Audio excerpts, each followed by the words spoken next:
Où va résider la prochaine présidente de la Commission européenne?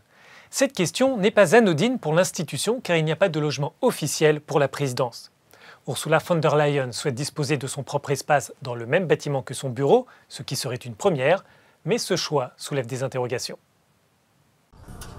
10 Downing Street à Londres, la Maison-Blanche à Washington, le Kremlin à Moscou ou l'Élysée à Paris, ces résidences de dirigeants résonnent dans l'inconscient collectif.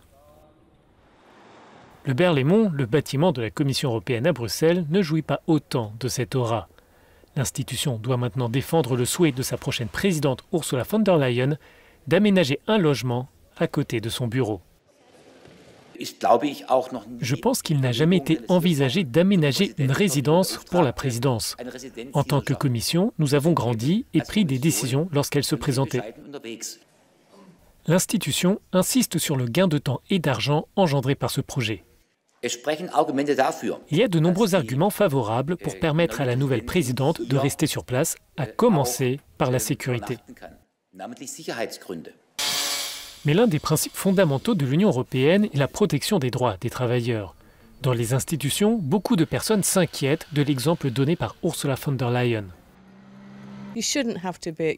Vous n'êtes pas censé être à votre bureau matin, midi et soir. Vous n'êtes pas censé décrocher votre portable matin, midi et soir. C'est un message inquiétant qu'elle envoie en se montrant constamment présente. Elle est exemplaire en tant que femme, en tant que mère. Elle a une belle carrière, mais vous ne devriez pas avoir à vous marier avec votre travail pour réussir une carrière. Ursula von der Leyen compte faire du Berlaymont sa résidence 5 jours par semaine dès le début de son mandat. Le Brexit et les abeilles, voici en bref le reste de l'actualité. Le Brexit devrait particulièrement toucher la Pologne. Selon une étude gouvernementale, la sortie britannique de l'Union européenne pourrait coûter 35 000 emplois et représenter une perte de 0,14% du produit intérieur brut. L'industrie agroalimentaire est la plus exposée car elle représente près de 20% des exportations vers le Royaume-Uni. Le Parlement européen demande une meilleure protection des abeilles. Les députés dénoncent le manque d'ambition des États membres et de la Commission européenne. Ils insistent sur la nécessité d'une meilleure évaluation de la dangerosité des pesticides sur les pollinisateurs. Le nombre d'abeilles a chuté de 25% en Europe entre 1985 et 2005.